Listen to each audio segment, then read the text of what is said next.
buhay ba tayo ngayon? Ngayong Sunday na ito? Ay, sabi nila, amen. Sabi nga natin, our Redeemer lives, kaya dapat nabubuhay rin tayo ngayon. Amen ba? Siyempre, alam naman natin sa ating buhay, may mga dagok talaga tayo na naranasan. Pero this is the day that we will praise the Lord. Sabi nga, the Lord will turn our mourning into dancing and our sorrow into joy. Kaya lahat tayo ay tumayo. Kasi tayo ay sasayaw. Tayo ay kakanta sa ating pagpuri sa ating Panginoon. Handa na po ba tayo magpuri sa ating Panginoon? Tayo lahat ay sasayaw at kakanta. Ibibigay natin lahat sa ating Diyos, ha? Ay, parang medyo mahina. Sabihin natin, my Redeemer lives! Bakit parang hindi na mabuhay ang Panginoon sa ating buhay? Isagaw natin nga with conviction. Sabihin natin, my Redeemer lives! My Redeemer lives! Hallelujah! We will praise the Lord with all our singing and our dancing. And we declare that our Redeemer lives. Jesus, you live in our life. Hallelujah!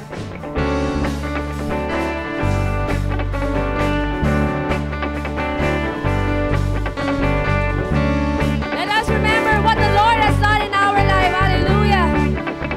He rescues our soul. Sing. I know He rescued my soul. His blood has covered my sin. I believe. I believe.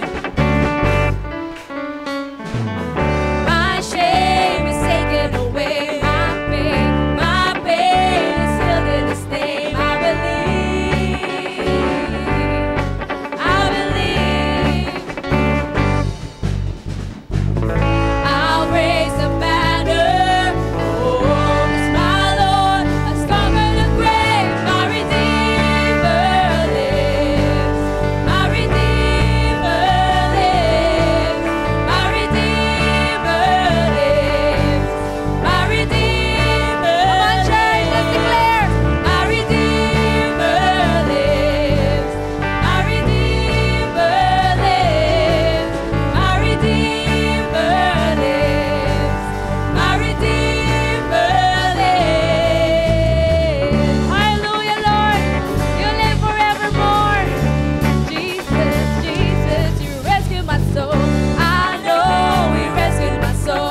Your grace fell like the rain and made this desert live.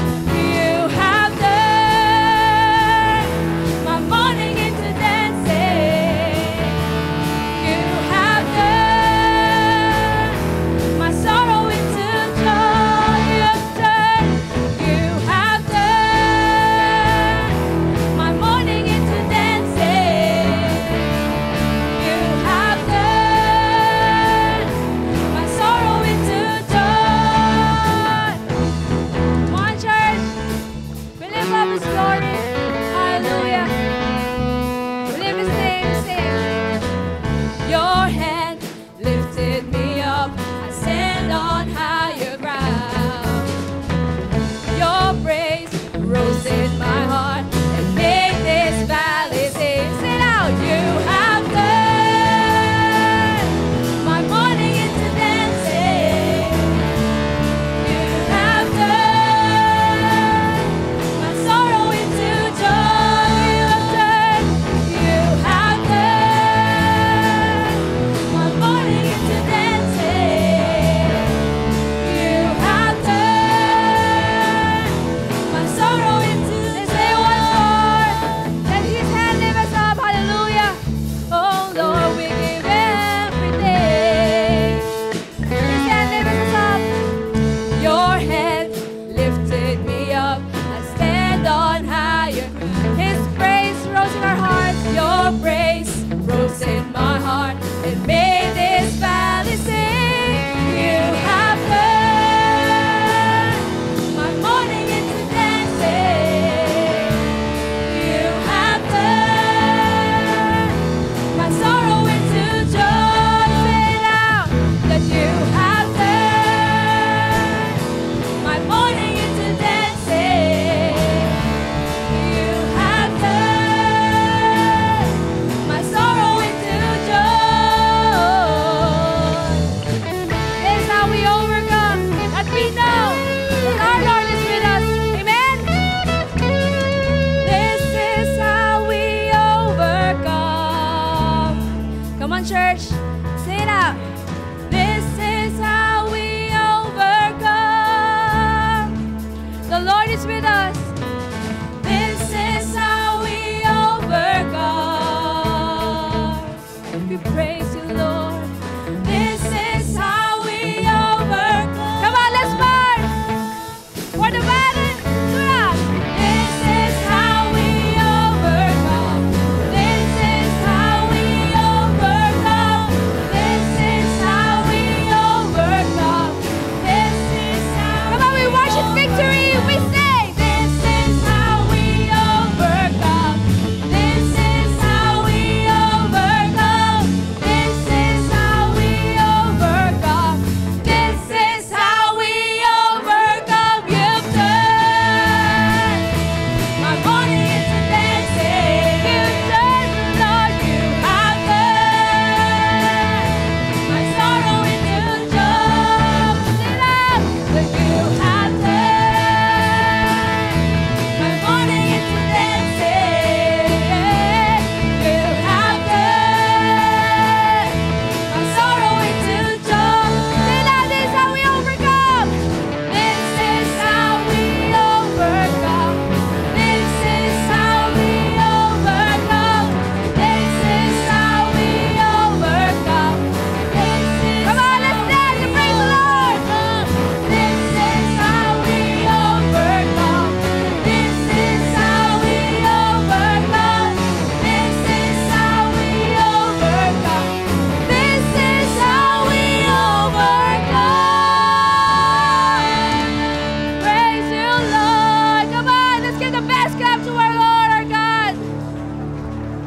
Yes, Lord, you deserve all our praises, oh God. And we go continue to worship you in spirit and in truth. Hallelujah. Woo!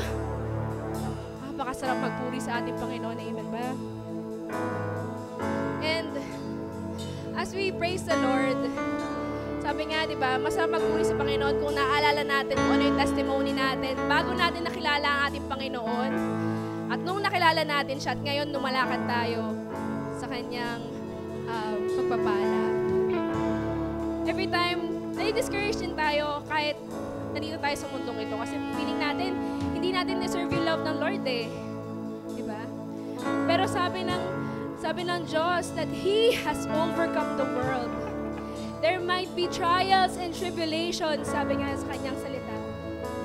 But we must take heart that He has overcome the world. Kaya nga nilakanta natin, this is how we overcome.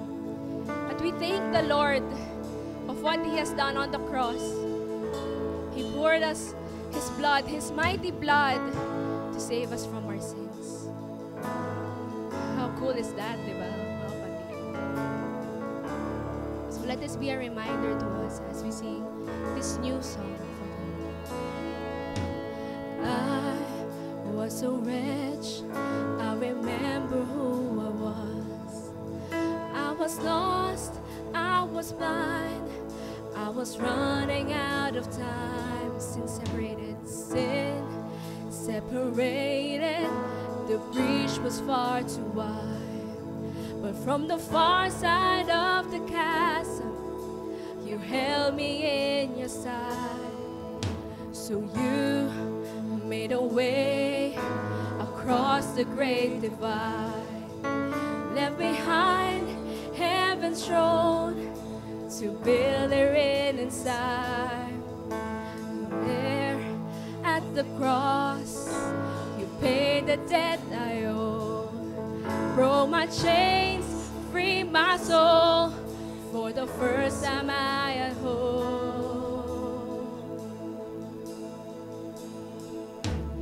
Thank you, Jesus, for the blood applied. Thank you, Jesus, you have washed me white. Thank you, Jesus, you have saved my life, brought me from the darkness into glorious light. Hallelujah. Let's remember that the Lord made a way for us. We sing. So you made a way across the great divide, left behind heaven's throne. And there at the cross, you paid it all.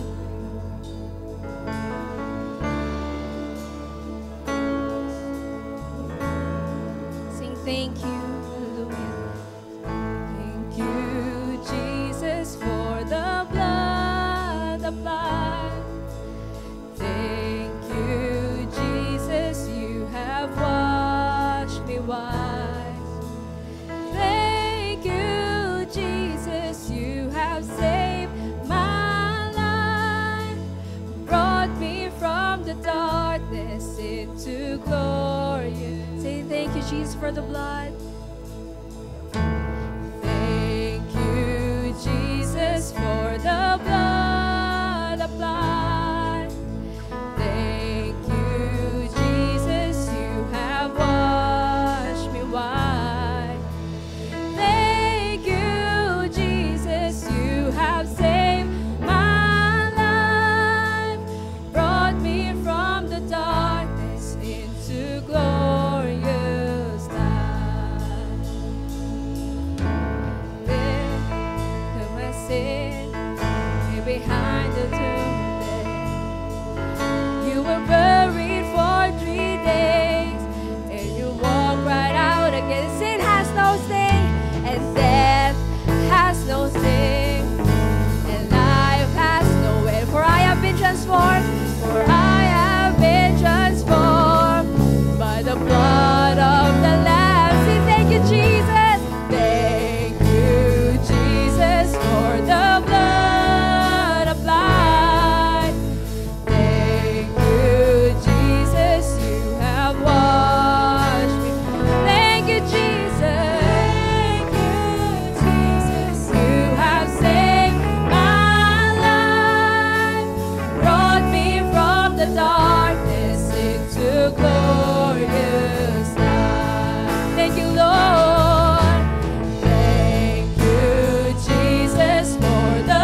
the darkness into glory. Let's continue to thank the Lord. Hallelujah. Thank you, Jesus, for the blood applied. Thank you, Jesus, He has washed me white. Thank you, Jesus, You have saved my life. Brought me from the darkness into glorious light. We continue to remember what the Lord has done. What can wash away my sin? Nothing but the blood of Jesus. What can make me whole again? Sing. Nothing but the blood of Jesus. Oh, precious is the flow that makes me white as snow. No other fount I know. Nothing but the blood of Jesus. Oh, we thank You for Your blood. You wash us white, oh Lord. Church, let's sing once more. Hallelujah. What can wash away my sin? Nothing but the blood of Jesus. What can make the soul again? What can make me whole again? Nothing but the blood of Jesus. For my pardon, for my pardon, this I sing. Nothing but the blood of Jesus. For my cleansing, this I plead. For this cleansing, this I plead. Nothing but the blood of Jesus. Oh, precious is the flow that makes me white as snow. No other found I sit out. Nothing but the blood of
just for the blood applied.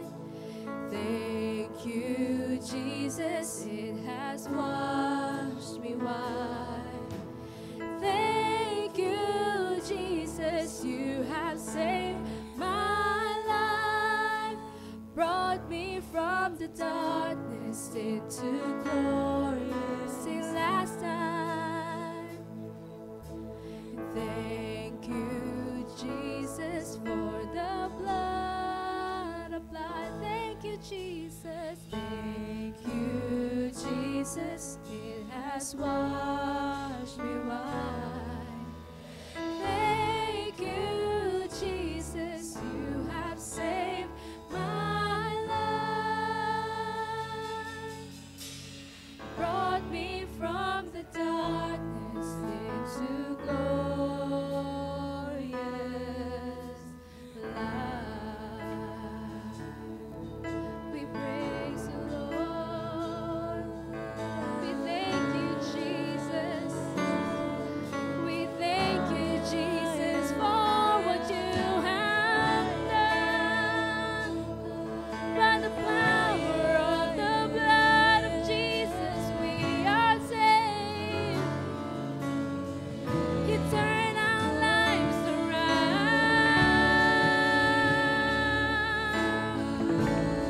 You make us whole again. You make us whole again. You died to live again in victory. Hallelujah. Hallelujah, Lord. We continue to say that. Thank you, Jesus. Thank you, Jesus. Thank you, Jesus. Thank you, Jesus.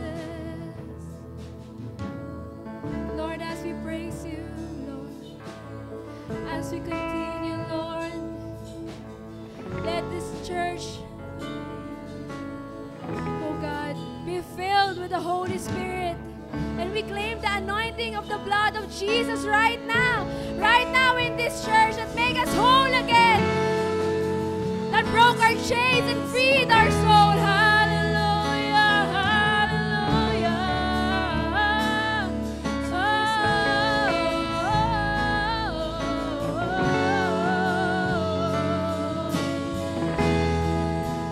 Hallelujah.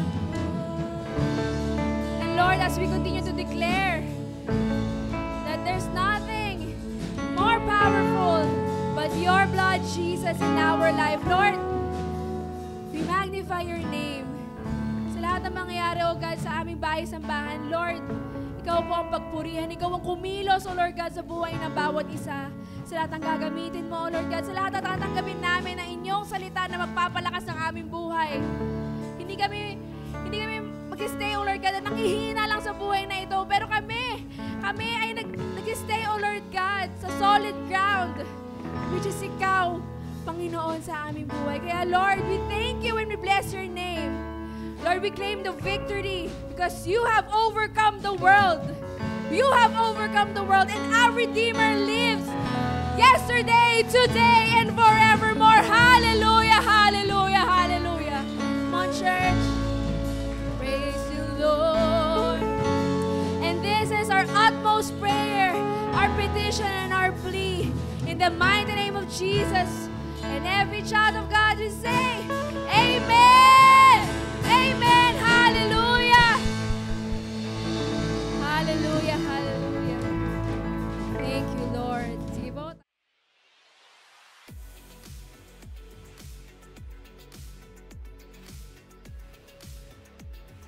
So ang pag-usapan po natin ngayong umagang ito ay inaaral ko kasi binabasa ko yung Book of Esther.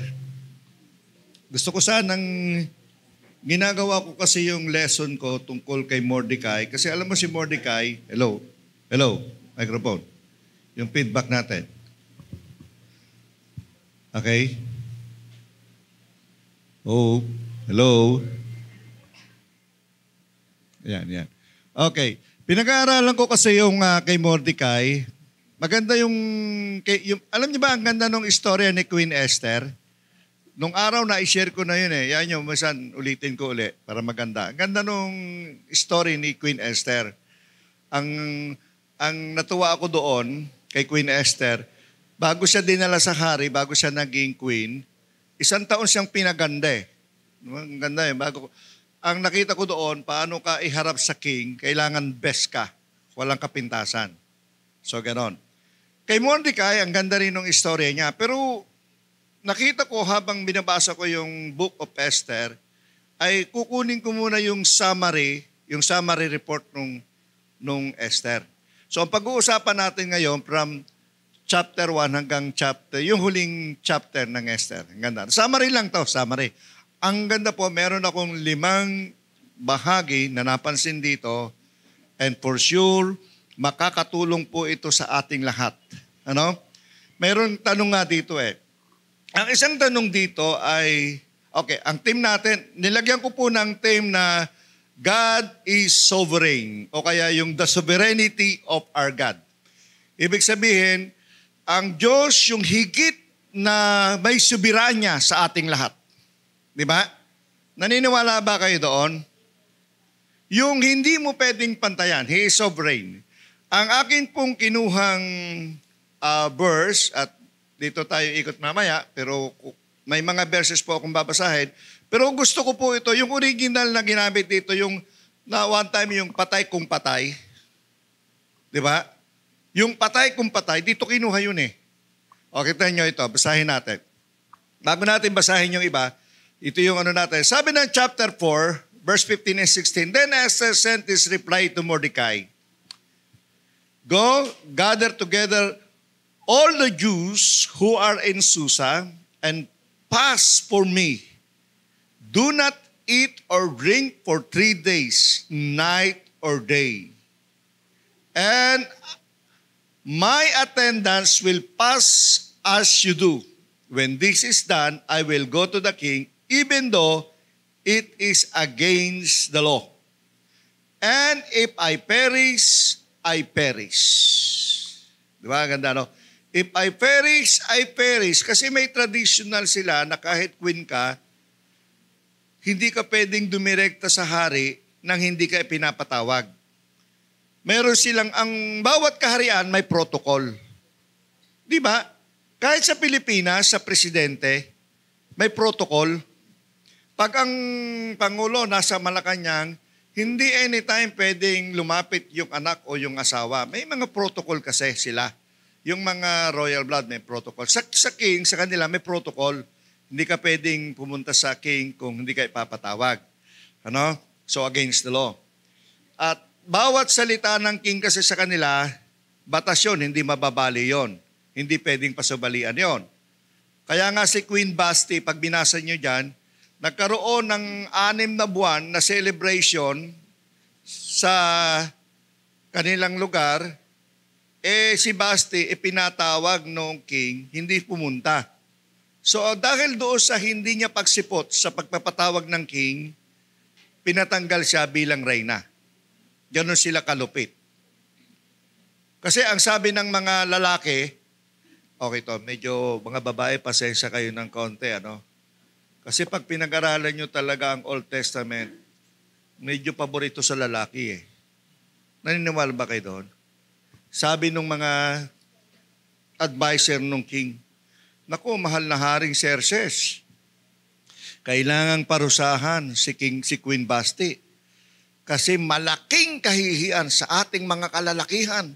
At pag nalaman ng mga babae yan na ang si Queen Basti ay sinuway ang hari, magkakaroon ng lakas ng loob ang mga babae para suwayin kami, yung mga lalaki.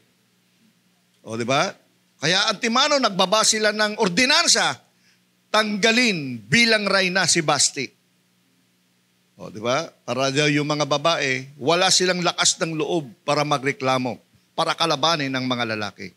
So, pasensya na kayo ha, mga nasa Biblia yan, hindi sa akin. Pero salamat sa mga Pilipino, hindi ano? Alam mo, dito sa Life in Christ, mababait ang mga lalaki. Amen ba mga katatayan dito? Tingin lang, nakukuha na tayo eh, no? Tama ba? Titigan lang yan, nakukuha na yan, no? mababait dito. Buti na lang wala tayo sa Old Testament. Kung nasa Old Testament tayo, medyo delikado tayo. Okay, God is a sovereign God. Hallelujah. Sabi nga dito, how the Lord deal with this? Paano ba dinidil ng Panginoon ang kanyang mga anak? Okay, ito yung unisang tanong. Paano dinidil ng Panginoon tayo na kanyang mga anak?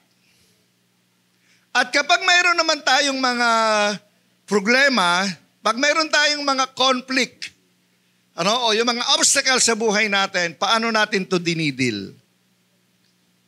O sino sa inyong walang problema?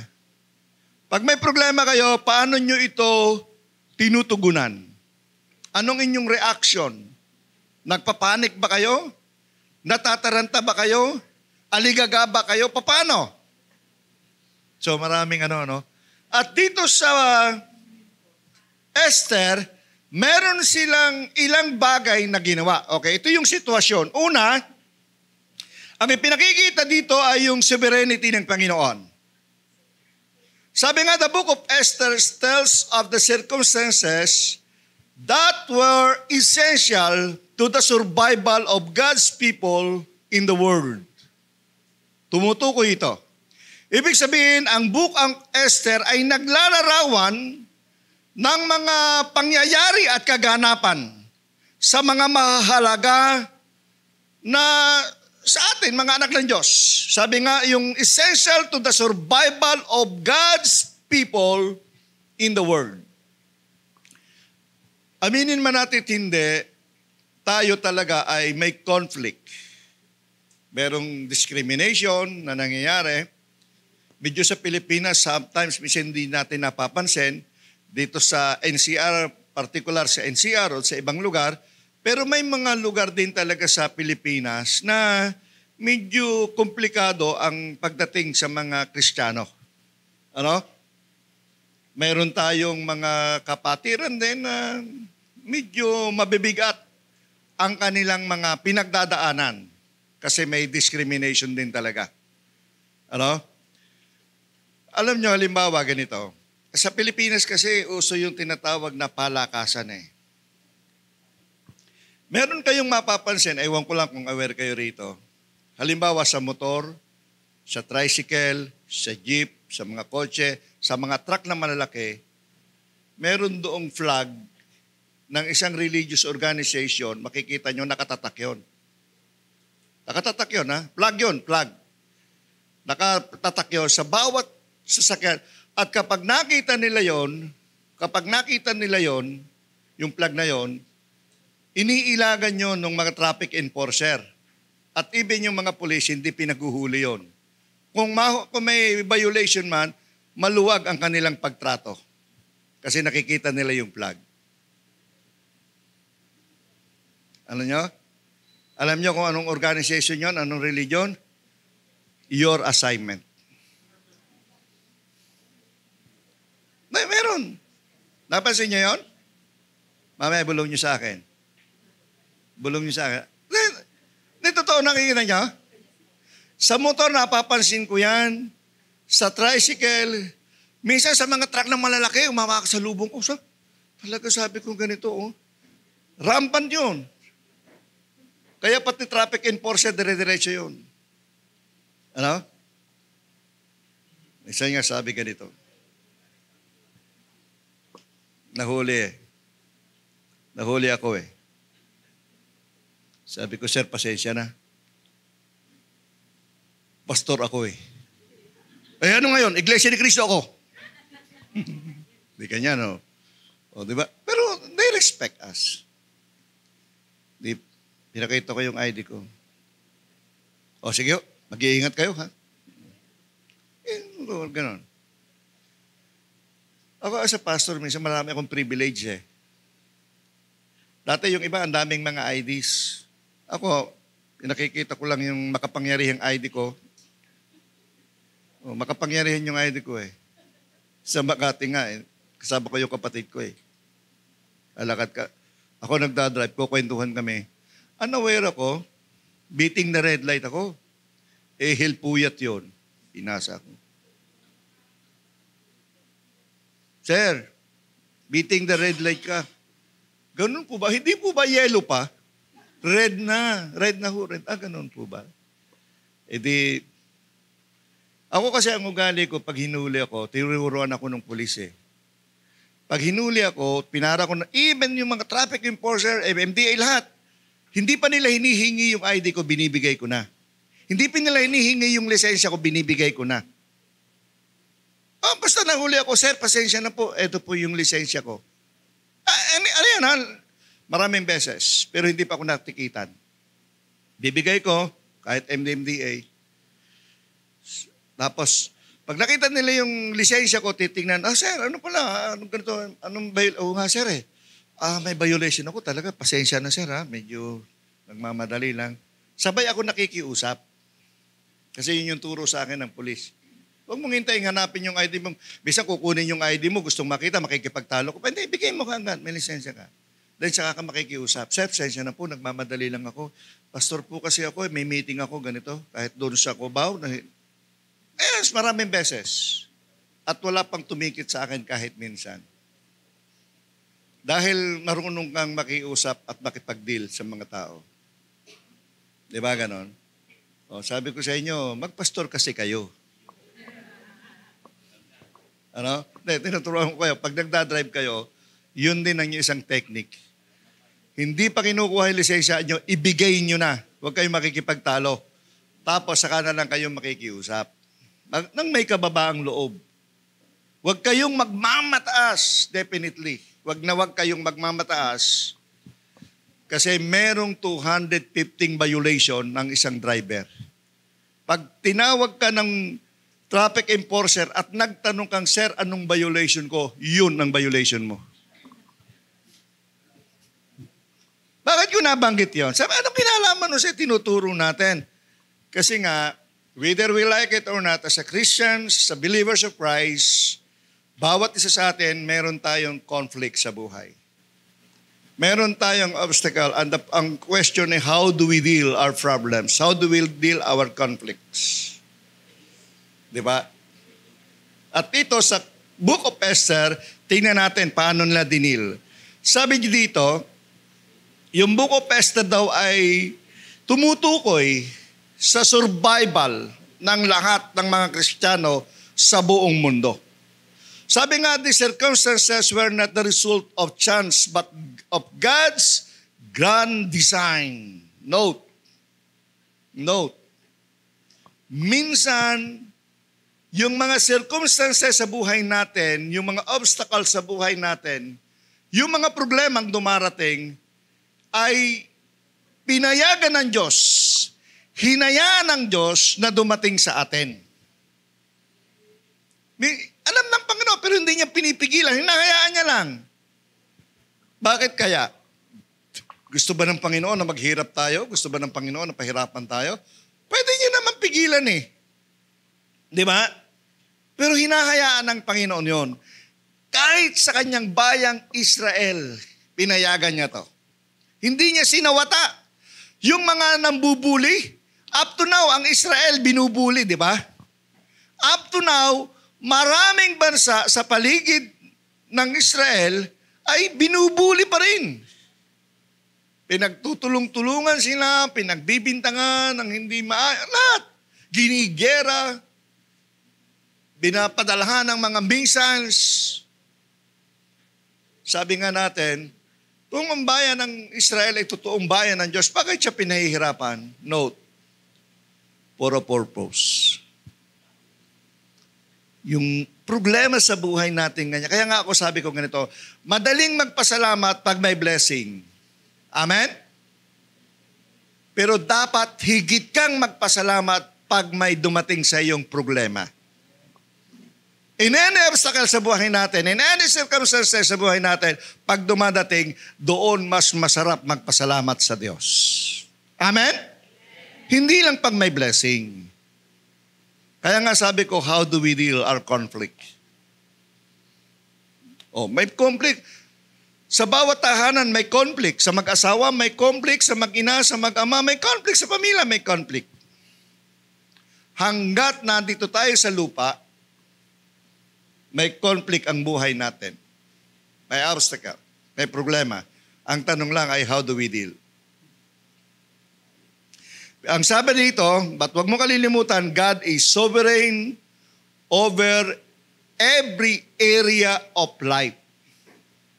Sabi doon, God is sovereign over every area of life. Kahit anong conflict yan, kahit anong problema yan, wag mong kalilimutan that our God is a sovereign God. Amen ba doon? So yun yung unang tingnan natin. Pangalawang mapapansin natin, sa chapter 3, pag binasa na, sa chapter 2, dito ang nilagay ko ay the racial hatred. Ibig sabihin, yung talagang galit na galit ka. Ano bang ibig sabihin ng yung word na eto, meron ba kayong nakausap o nagkaroon na yung talaga sobrang yung umuusok yung ilong niya at yung tainga sa galit, yung namumula na talaga siya sa galit? At minsan ganito meron tayong tinatawag na uncontrolled anger. You know? Curse kasi yan, yung uncontrolled anger is a curse. Lahat ng taon, may chance kang magalit, nagagalit tayo. Iba yung word na sobrang galit kayo, may yung talagang, anong word ito? Hindi ko maano yung paggalit ka na talagang yung uncontrolled yung anger mo talaga sobra.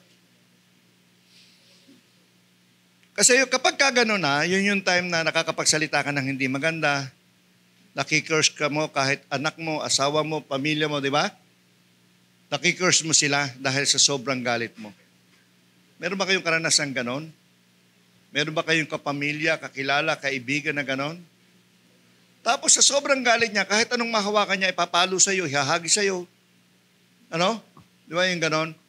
So meron tayong ganito. Ngayon ito, si Haman, sabi doon, the Jews in Persia and been minority since their deportation from Judah 100 years earlier. Haman was a descendant of King Agag and the enemy of the Jews, lust for power. Note, si Haman daw is lust for power and pride, drove Haman to hate Mordecai, and Haman convinced the king to kill all the Jews. Ito yung kanilang conflict. Dahil sa galit ni Haman, si Haman kasi, sabi nga racial hatred is always sinful. Sabi dito, kung makikita natin, si Mordecai, bigyan ko kayo ng kaunti lang kay Mordecai kasi pagka sinare ko sa inyo para mas may detail. Si Mordecai ay isa sa Hudyo na in-exile sila from Judah to dito sa Babylon. Tapos sabi dito, si Mordecai po ay isang leader. Meron po siyang access to come and go doon sa kingdom, doon sa kaharian. Meron siyang access. So alam nyo naman ang istorya, si Esther ay pinsan ni Mordecai.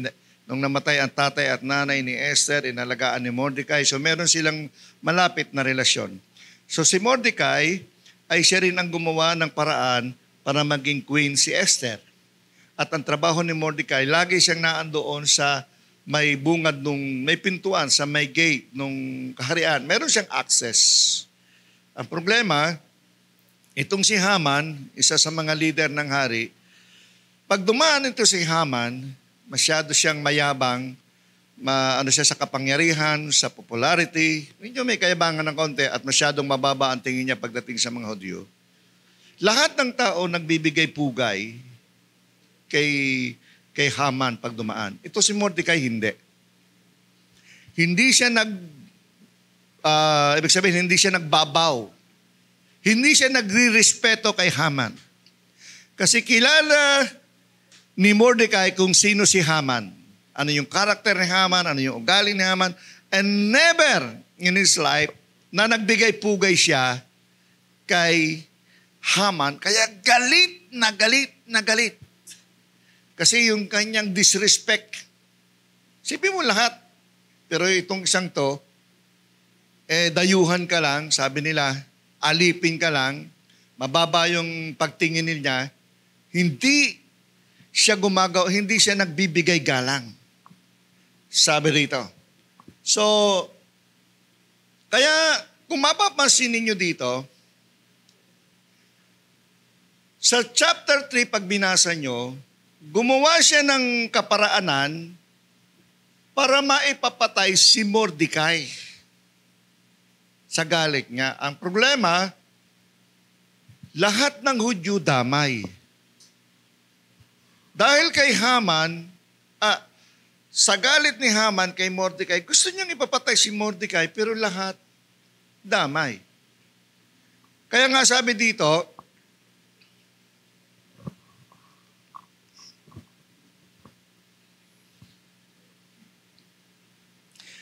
sabi daw, we must never condone it in any form. Every person on earth has essential worth because God created people in His image. Note, ito yung magandang message dito Wala raw tayong karapatan hamakin at maliitin at ibuli kahit sinong tao sa mundo. Note, uulitin ko, wala tayong karapatan hamakin, maliitin, ibuli kahit sinong tao sa mundo. Bakit? Alalahanin mo na yang katabi mo ay nilikha ng Diyos ayon sa kanyang wangis. Every person in the world. Amen? Kay gusto mo siya, kay hindi mo siya gusto, kay nagugwapuhan o nagagandahan ka o hindi ka nagagandahan o nagugwapuhan siya ka dyan, wala kang karapatan na bulihin siya, maliitin siya, hamakin siya. Tandaan mo, every person in the world created by God's image. So yun yung isang hindi alam ni Haman.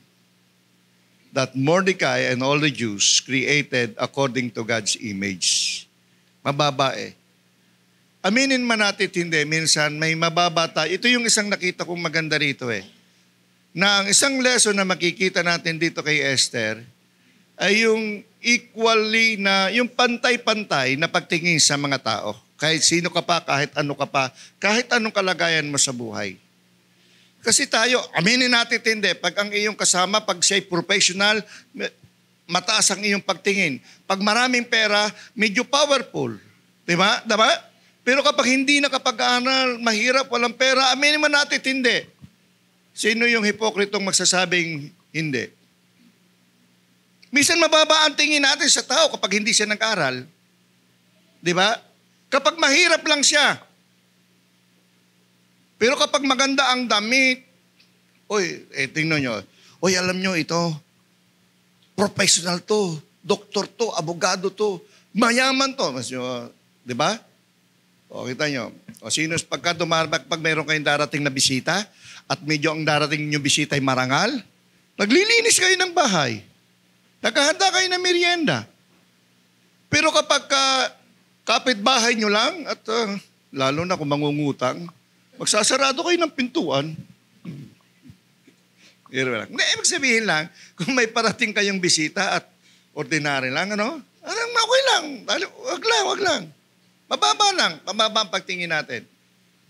Aminin natin, sabi ko nga sa inyo, aminin nyo matindi, there are times mayroong nangyayaring discrimination sa atin. Amen? At sa lahat ng gumagawa na yan, magsisi na kayo mamaya, ha? O tingnan nyo katabi nyo. Yan. Sige, tingnan nyo yung nasa kanan at kaliwa. Yan. Huwag kayong mahiya. Bakit? Kasi, tandaan nyo yung nasa kanan at nasa kaliwa mo, nilikhaya ng Diyos ayon sa wangis ng Diyos. Kung gusto mong makita kung ano ang wangis ng Diyos, tingnan mo yung nasa kanan at nasa kaliwa mo. Amen ba? Hallelujah. Then, sabi dito, therefore, God's people must stand against the discrimination whenever and wherever it happen. Meron akong kausap na pastor, ilang 1 month ago. Sabi sa akin ng isang pastor, na may points yung kanyang sinabi. Sabi niya, any words, any negative words na maririnig mo para sa church na ito, para sa akin, please, ang pakisya niya, please, don't defend the church or kahit ako. Huwag mong ipagtatanggol yung simbahan na to. Huwag mong ipagtatanggol ako kung any negative words na maririnig mo, huwag mo akong ipagtanggol. Bakit? Let the Lord defend me. Hayaan mong ang Diyos ang magtanggol sa akin. Kung ipagtatanggol mo ko, hindi na ako ipagtatanggol ng Diyos. Hayaan mong ang Diyos ang magtanggol sa akin. Meron bang ganun natin? Pag mayroong medyo nang aapi sa atin, di ba? Sabi ng Biblia, hayaan mo lang, pag-pray mo lang. Huwag kang gumanti, hayaan mong ang Diyos ang gumanti para sa'yo. Amen? Pero dapat matuto kang manandigan kagaya ni Mordecai. Pagdating sa katotohanan, huwag kang makikipag-compromise. Tingnan pa natin. Sa Esther chapter 3, beginning 10 to 15, doon mo makikita, hindi ko na po babasahin mahaba, pero doon yung makikita yung galit ni Haman at yung plano niya para ipapatay si Mordecai at saka ang buong Israelites. Nasa chapter 3 po yan. Particular, doon sa 5 and 6, tingnan nyo yung 5 and 6. Sabi niyo, when Haman saw that Mordecai would not kneel down or pay him honor, he was enraged, yet having learned who Mordecai's people were, and he scorned the idea of killing only Mordecai instead. And Haman looked for a way to destroy all Mordecai's people, the Jews, throughout the whole kingdom of Xerxes. O, makita natin, no? Pero pag basahin niyo po yung 10 to 15, makukuha niyo po yung kabuuan ng istorya, yung chapter 3, kung paanong pinagpaplanuhan. Ano po yung isang, ito yung isang maganda. Kung ang God natin is a sovereign God, kung meron tinatawag na racial hatred, meron naman tinatawag na action. Ito makikita nyo, yung magandang action. Chapter 4 ito. Pag nakita nyo sa chapter 4, ang ganda ng ginawa. Okay, ito. Sabi kasi natin, God is in control. Amen? Amen ba? God is in control. But it doesn't mean na God is in control, hindi ka nagagawa ng action. Hindi naman pag sinabing God is in control, tulog ka na lang, pahinga ka na lang, anyway, God is in control. Hello? Dapat do something. Meron sila. Tingnan natin yung kanila. Pag ikaw, halimbawa, nagugutom ka, maghihintay ka na lang na bumaksak ang ulan, ang kanin mula sa langit? Di ba? Pag may pangangailangan ka, hihintay mo may kumatok doon sa kapitbahay mo para magdala ng spaghetti? Di ba? Naralan yung kwento ko, the miracle of, yung miracle ng spaghetti, tsaka yung miracle ng rice.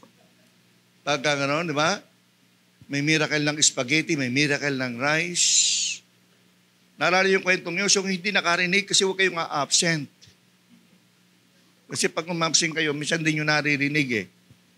Hindi ko ulitin ngayon. Okay, net. Ito. Sabi dito, faced with death, Esther and Mordecai set aside their own, ito yung magandang word na ginamit nila. Sabi dito, Esther and Mordecai set aside their own fear and took action. Esther risked her life by asking King Xerxes to save the Jews. Bakit?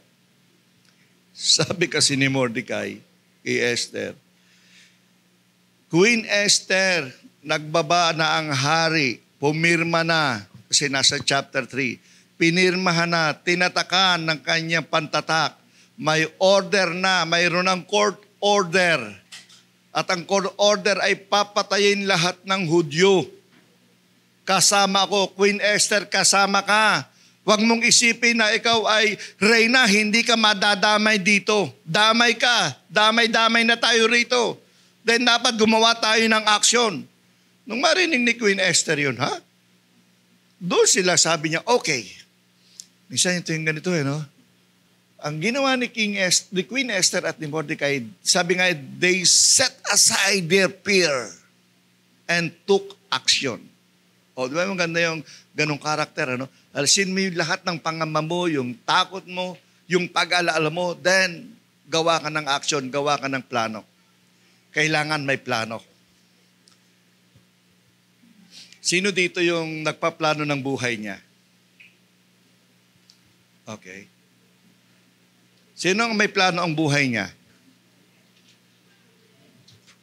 Sa training natin kahapon, pinag-usapan natin yung plano. Lagi ko sinasabi dito, if you fail to plan today, you will fail your future. Amen? Hello? If you fail to plan today, you will fail your future. Maruruin yung buhay mo pag wala kang plano. Sabi nung isang pastor, ang church na ito, hindi kami nagpaplano. Bahala ang Holy Spirit. May narinig kayong ganon? Walang plano ang church. Bakit? Sabi niya, let the Holy Spirit leads. Kaya kung anong maisip niya, yun ang gagawin. If araw-araw may naiisip siyang iba, ay yun araw kanyang ginagawa. Iba-iba ang ginagawa.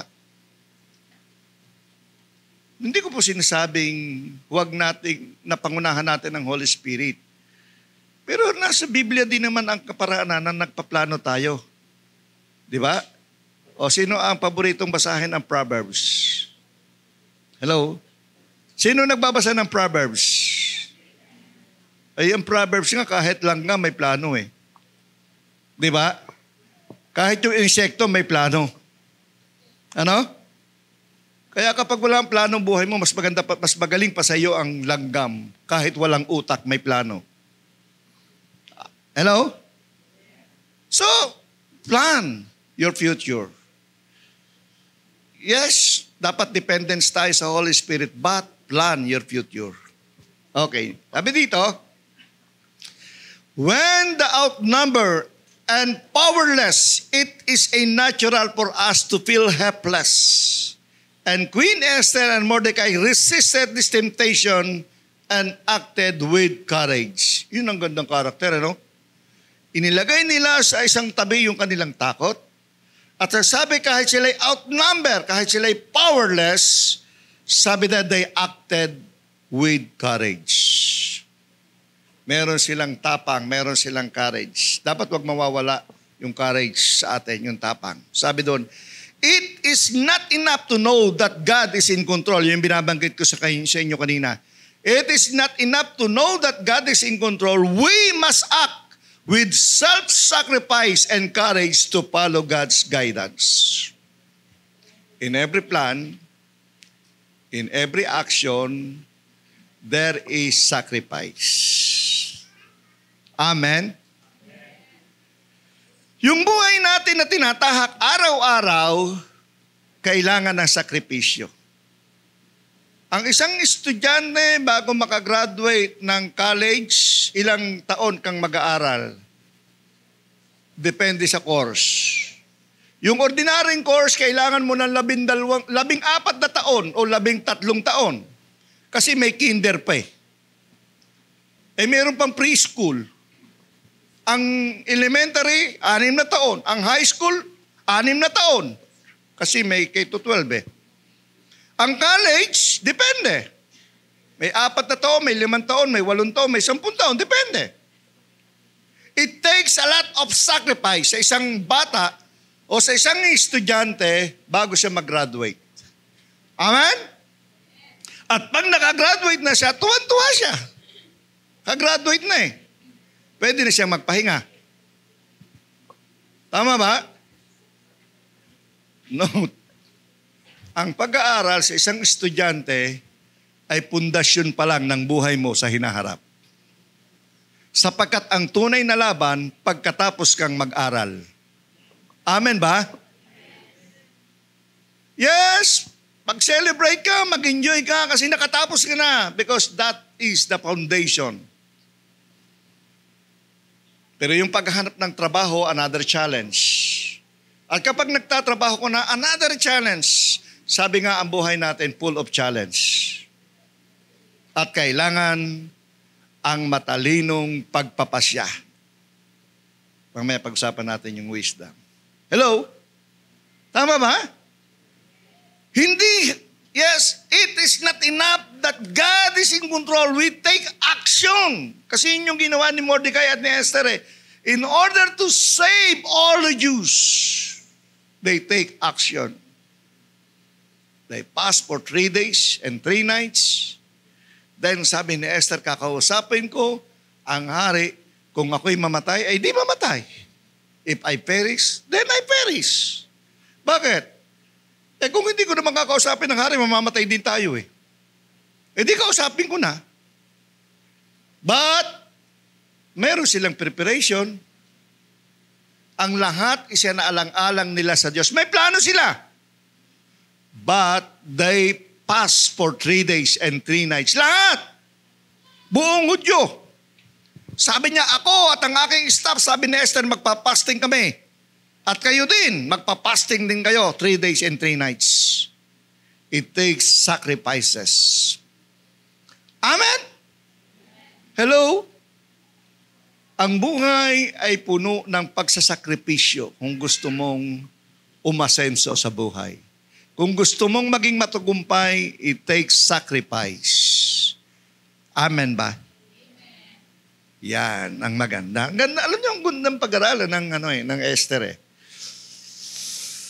So, sabi ng Esther, tingnan niyo yung 15 and 16. Sabi dito, then Esther sent this reply to Mordecai, go gather together all the Jews who are in Susa. Yung binanggit ko kanina, pass, sabi doon. Do not eat or drink for 3 days. Night or day, I and my attendants will pass as you do. Action. So, kung may plano ka, dapat may action ka, at kapag may action ka, may sakripisyo. It takes sacrifice. Amen? Alam niyo ba kung ano ang walang retirement na trabaho?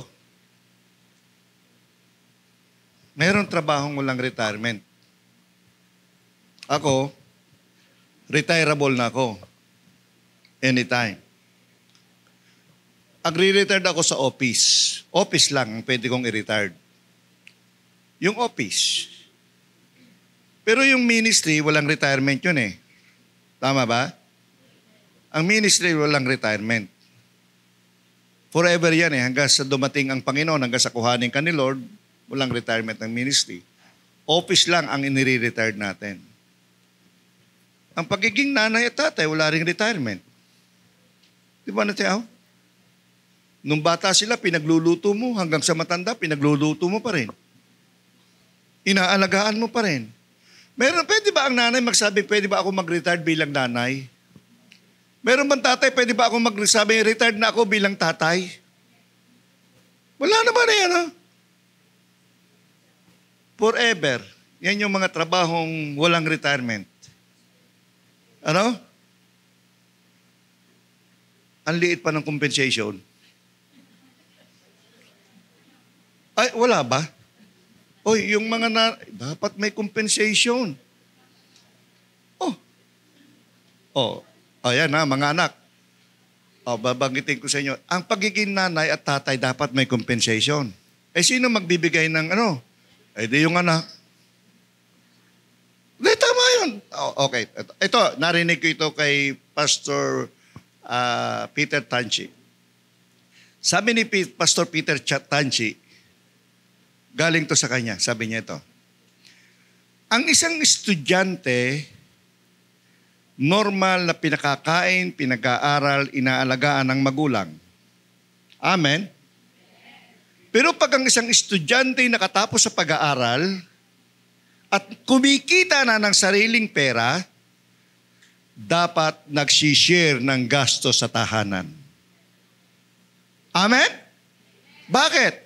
Kasi kung hihiwalay ka sa nanay at tatay mo, babayad ka ng bahay, babayad ka ng tubig, babayad ka ng ilaw, bibili ka ng pagkain. Bakit pag nakatira ka, ayaw ka mag-share? Tama? Kaya dapat, hanggat nakatira ka sa tatay at nanay mo, matuto kang mag-share. Amen? Oo. Sabi nung isang bata, ay responsibilidad naman nila ang kami pag-aralin. Tama naman yon. Responsibilidad ng magulang na bigyan kayo ng makapag-aral. Hindi naman ninyo yan Ang tawag dyan, it's not a privilege sa isang bata na makapag-aral sila. Hindi pribileyo yon. Rights nila yon. Ayan ang rights ng parents.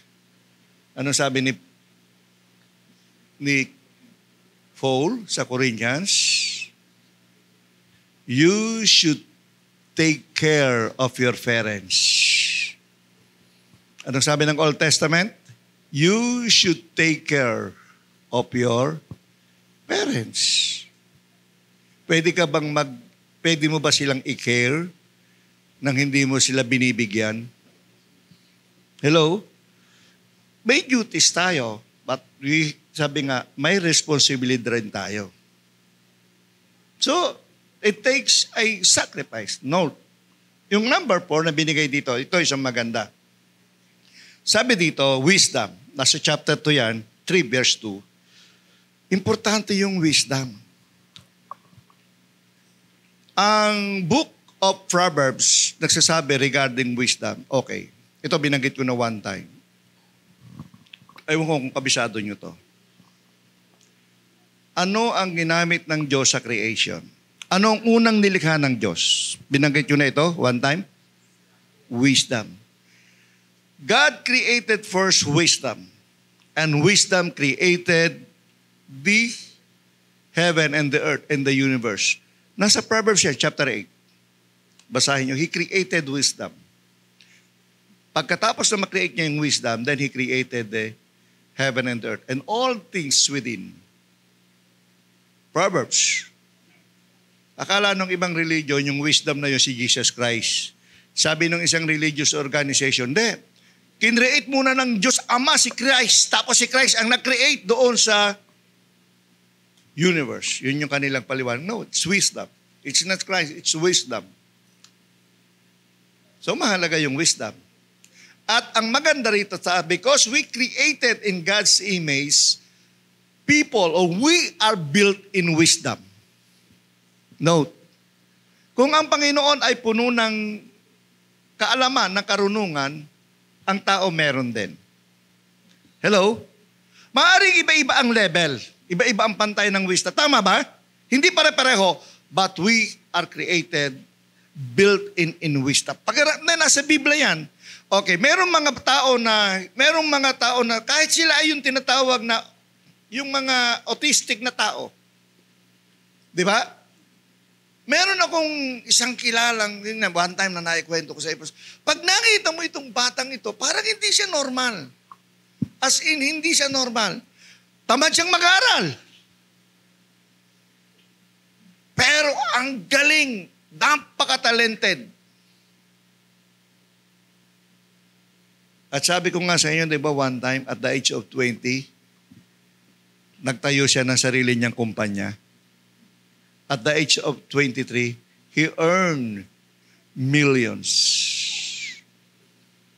At ang church natin to, kung saan siya nag-church, sabi noong tatay, tithes lang nung batang yon, buhay na ang church. Ang sabi nung tatay, sabi niya, pa, basta pag lahat ng pera ko, huwag mong kalilimutan, alisin mo yung tithes, bigay mo sa church. Sa church yan, bigay mo kay Lord. Pag nakita mo itong batang ito, akala mo nung una, para bang hindi siya normal. Pero napaka-talented. Yung kanyang negosyo, ang kanyang kliyente, SM. Siya yung gumagawa ng mga digital, ng mga commercial, ng mga SM. Pagdating sa computer, yung mga digital works, grabe. At the age of 23, he earned millions. Sabi ko, wow. Kita niyo yun? Pero pag tinignan, meron, hindi lang natin na-develop eh. Kasi ibisan yung full potential natin, hindi natin na ilalabas. Ano? Bisan dapat nating maituklasan yun, yung full potential natin. Meron ka. Built-in ka niyan. Ang tawag ko dyan, ang lagi kong sabi dyan, diskarte lang yan. Tama ba? Diskarte lang yan. Amen? Yung abilidad mo lang ang pinag-uusapan dyan. Paano mo i-develop yung iyong abilidad? Paano ka gagawa? Hello? Amen ba? Yung iba nga, hindi nga nakapagtapos ng college eh. Pero napakagaling nila sa mga carving. O ngayon, sa Australia, halimbawa. Punta kayo ng Canada, ng Australia. Alam niyo yung mga highest pay dyan? Mga welder, karpintero, mekaniko. O di ba yung blue-collar job sa ibang bansa, yan yung highest paid. Pumunta ka ng, sabi nga sa Australia, yung mga welder, they earn more than 200,000 pesos a month sa isang trabaho pa lang. Paano kung mag-ano ka na? O tingnan nyo ngayon, halimbawa ganito. O pagpunta ka ng Canada, even Europe, ano yung isang mabilis itrabaho ngayon? Hindi yung pagiging ihinyero. Alam niyo kung anong in-demand ngayon sa kanila? Butcher. Yung tagakatay ng baboy.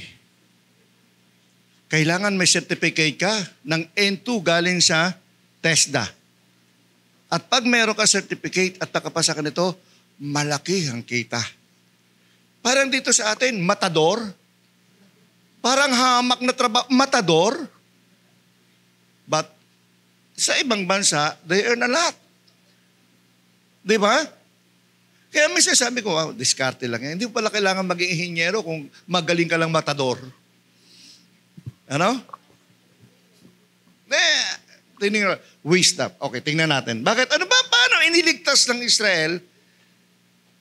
Paano iniligtas ang Israel dahil dito? Una sabi dito, the Jews were a minority in word, hostile to them. It took great wisdom for Mordecai to survive. Ano sabi doon? It took more wisdom. Sabi nga, it took great wisdom for Mordecai to survive. Serving as a faithful official of the king, Mordecai took steps to understand and work within the Persian law. Yet, he did not compromise his integrity, his faithfulness. He took great wisdom, but he did not compromise. Hindi siya lumuhod sa Diyos-Diyusan, kagaya din ni Shadrach, Meshach at Abednego. Hindi sila lumuhod. It takes great wisdom to survive in non-believing world. Note, it took wisdom, sabi doon, it takes great wisdom to survive in non-believing world in a setting which is for the most part hostile to Christianity. And we can demonstrate wisdom by giving respect to what is true and good and by humbly standing against what is wrong. Stand firm for the truth. Tayuan mo yung katotohanan. Tayuan mo kung ano yung tama. Hindi mo kailangan makipag-compromise. Para ka magtagumpay. Para ka umunlad, hindi mo kailangan mag-apak ng ibang tao. Hindi mo kailangan sirain ng ibang tao. Magtatagumpay ka kung meron kang abilidad, kung meron kang karunungan galing sa Diyos. Kasi yung iba nagiging successful lang dahil kailangan nilang siraan yung ibang tao, kailangan nilang hamakin, kailangan nilang tugtungan, kailangan nilang magsip-sip. No. In Mordecai time, hindi. Sabi nga, it takes great wisdom to survive in non-believing. Totoo yan sa atin. Amen? Tama ba? Kahit sa trabaho mo, sa kumpanyang pinapasukan mo, sa eskwelahan, kahit saan. Sabi nga nung isang estudyante, hindi mo naman pala kailangang mangopya para pumasa sa exam. Tama ba? Tama? Sino ang hindi nakaranas mangopya sa katabi?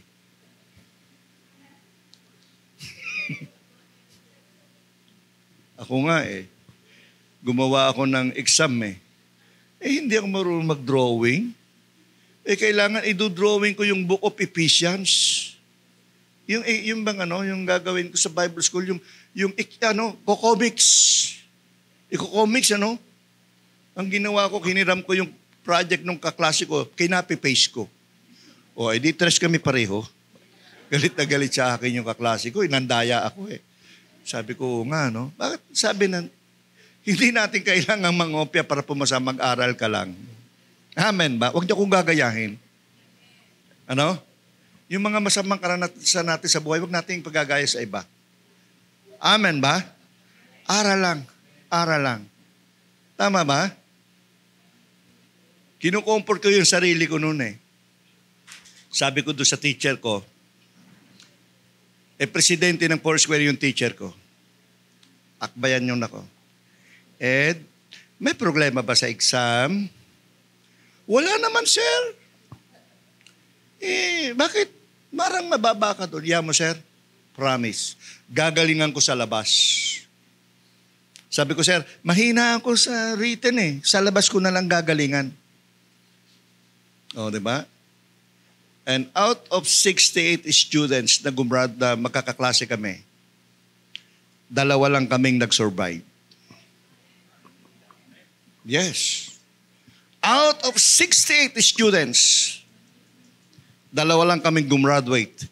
At ako lang ang nananatili sa Foursquare up to now. Yes. Yung ibang kaklase ko, bukod sa kinuha na ni Lord, wala na.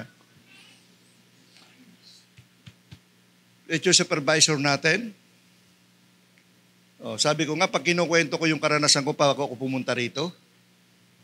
Nung ako i-assign na rito, pinagsabihan ako. Ayaw ko dyan. Sinamahan ako doon sa bahay ng pastor Ipapalit ako dito. Ang sagit sa akin ng supervisor, ayaw ko dyan. Pero kung ipipilit mo, bahala ka. Sagot mo yan. Parang gusto kong lumubog Parang ayaw ko na. But it takes courage. And now, I am 24 years dito sa church. At hindi ako nagbigay kahit kaunti at isang problema sa Foursquare. Updated tayo sa reporting. Sumusunod tayo sa pinasasabi nilang lahat. Kaya pag nakita kami ng supervisor na yon, na retired na ngayon, proud siya at proud ako. Pagka binibiro ko, sir, nalala mo yung paborito mong pastor? Bakit? Di ba lumayas na sa atin? Di ba nag-rebelde na? Paborito mo yun Kamot yung ganito yun Sir, ako nga hindi mo ako paborito, di ba? Ay magkapit bahay kami ngayon. Di ba magkapit bahay kami sa Cavite? Pag pumupunta ako to, tumatambay ako, nagkakape ako Pag gusto mong, inaantok na yun, kukwentuhan kami. Inaantok na yun Bigla babanggitin ko yung pastor na yung isang pastor, nagalit siya. Yung kanyang dugo, mabubuhay. Yung pastor na yan talaga, nawawala yung antok. Tuwan-tuwa ako sa kanya. Pero, may mga obstacle, may mga dadaanan tayo, negative tayo. Ako, experience ko yun. Kung tinanggap ko yun, di ba? Alam nyo, yung mga leaders dito, even a single centavos, even a single pesos, hindi tayo humingi ng tulong from the organization. Di ba? Yung mga magtatagal ito, yung mga leaders dito, kahit anong pinagdaanan natin, hindi tayo humingi kahit piso sa kanila. Tayo yung nagbibigay. Amen? Tumayo tayo. Dahil sa habag at biyaya ng Diyos. Hindi dahil sa magaling tayo. Unang-una, sabi ko, nanatili ako dito dahil andyan kayo. Sabi ko nga sa airplane, kayo ang aking pakpak. Di ba? Kayo yung aking pakpak para mag-soar high tayo. We need courage. Pagdating po dito sa sumunod, sabi dito, ang maganda rito, yung huli, yung chapter 6, the divine deliverance. Sabi niya, nung nag-order si King Xerxes na i-liquidate ang lahat, yung word dito ay, pag tinignan nyo ito sa original, March, February or March, sa kapanahunan natin ngayon. Kung ang, siyempre, yung calendar nilang gagamitin. Pero kung ikukumpara sa calendar natin ngayon, ay buwan daw ito ng February or March, the Jew celebrates the festival of Purim.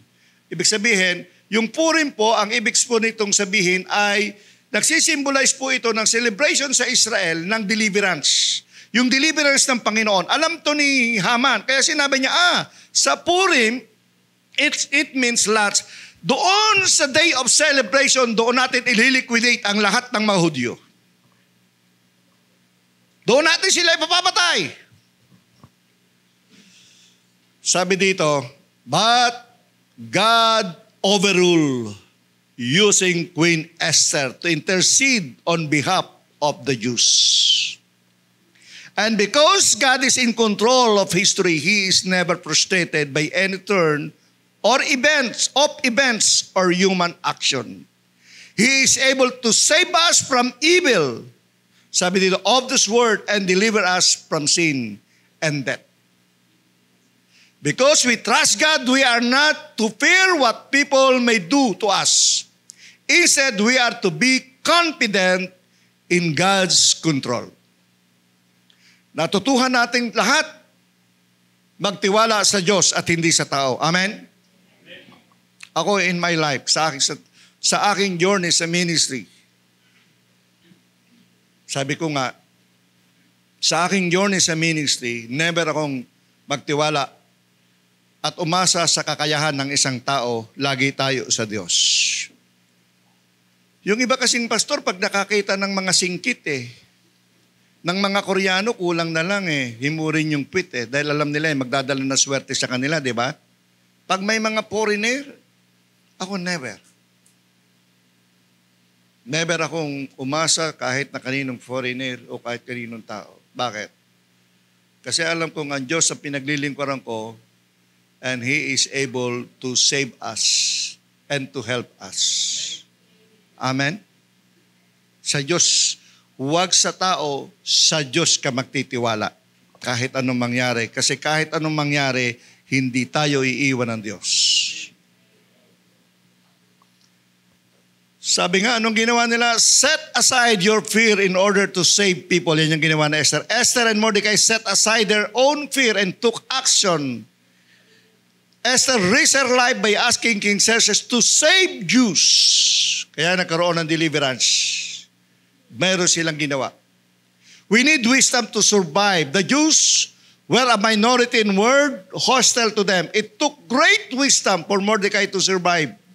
Serving as a faithful official of the king, Mordecai took steps to understand and work within the Persian law, yet he did not compromise his integrity. And the last one, with God in church, we can take courage. Sabi diyan, we need, with God, sabi diyan, in church and we take courage. He can guide us through the circumstances we face in our lives. We should expect God to display His power in carrying out His will. Galing, ano? God is able to display His power in order to save us. As we unite, ito yung maganda, as we unite our life purposes to God's purpose, we benefit from His sovereign care. As we continue to unite. Amen? As we continue to unite. Sabi nga, our life purpose to God's purpose, iugnay mo lang, ano yung purpose ng buhay mo at ano ang purpose ng Diyos sa buhay mo. Sabi nga, you must know God's purpose in your life. Amen ba? And we benefit from His sovereign care. Our God is a sovereign God. Amen? Amen? Okay, ngayon po, ganito gagawin natin. Huwag po kayong mag-alala. Kakanta tayo ng masaya. Sabi ko nga ganito, ito po yung isang natutunan ko eh. Ayaw ko, iba-iba kasi ang style ng mga manggagawa. Ako, ang purpose ko kapag ako nag-preach ng Word of God, hindi ko po objective na paiyakin ang tao.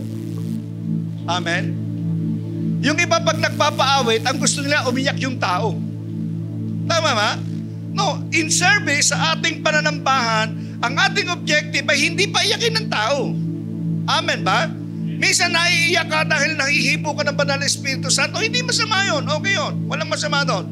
But ang objective natin, sabi ko, lagi kong uulit-ulitin, ang purpose kung bakit kayo narito sa church, kung kaya kayo pumupunta sa church, kasi gusto nyo, sabi nga, ang dahilan kaya tayo pumupunta sa church ay to give something. Amen? Not to get something. Kung meron man tayong nakukuha at tawag doon, bonus. Amen ba?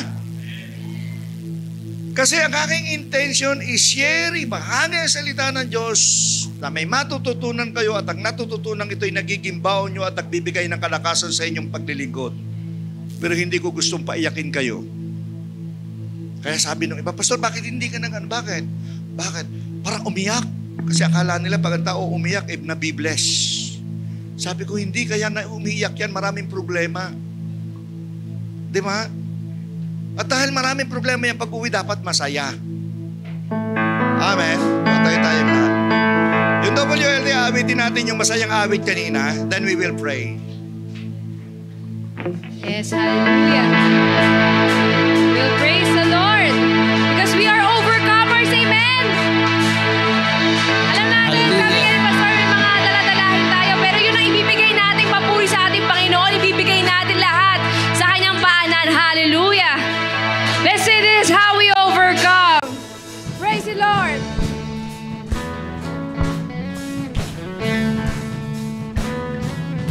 Hallelujah.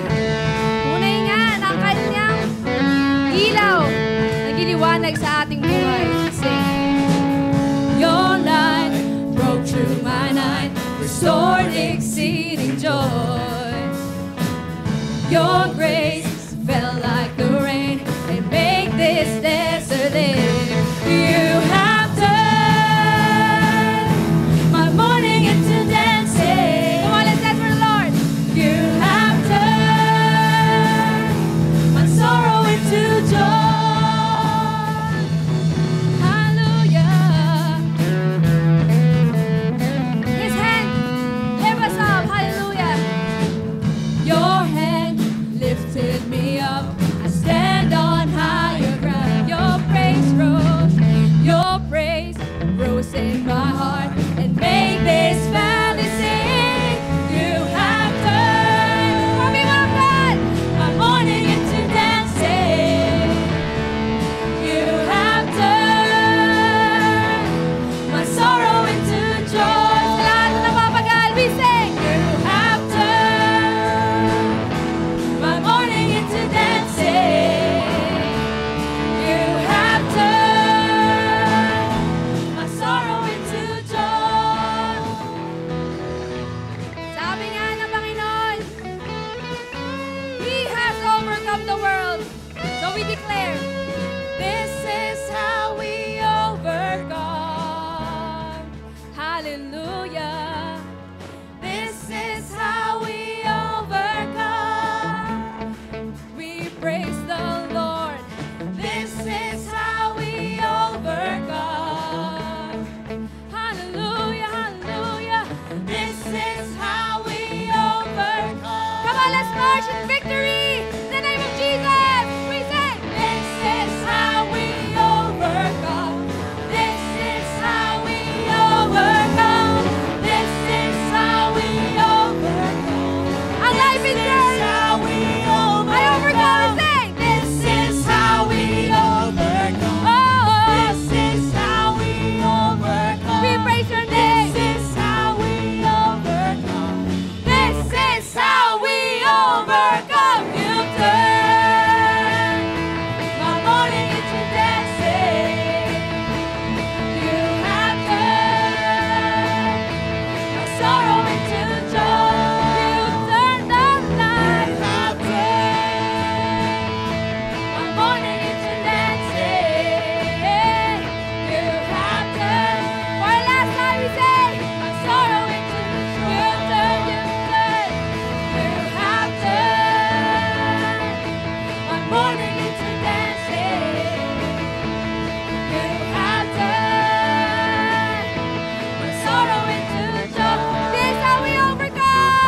hallelujah. Yes, Lord. Ganun po kami nagtagumpay. Ano man, Panginoon, ang problema namin, ito po'y pinapalitan mo ng kagalakan. Ang lahat ng mga hirap namin at ng mga hapis namin, Panginoon, binibigyan mo po kami ng kapayapaan at ng kasiyahan. Salamat sa assurance, Panginoon, na ikaw ay lagi namin kasama. Salamat sa iyong pangako that you will never leave us nor forsake us, Panginoon. Oh, hallelujah. Lord, sa aming pong pagbabalik sa aming mga tahanan, mamaya, Panginoon, sa aming pansamantalang pag-iwalay, I pray na ang Banal na Espiritu Santo ay lagi kaming samahan at ang Panginoong Hesus ay lagi po kaming ililigtas, Panginoon, at ang kaaliw at kagalakan galing sa Holy Spirit lagi pong sa amin, Panginoon. Salamat. Ito po, Panginoon, ang aming dalangin sa pangalan ni Jesus. Amen.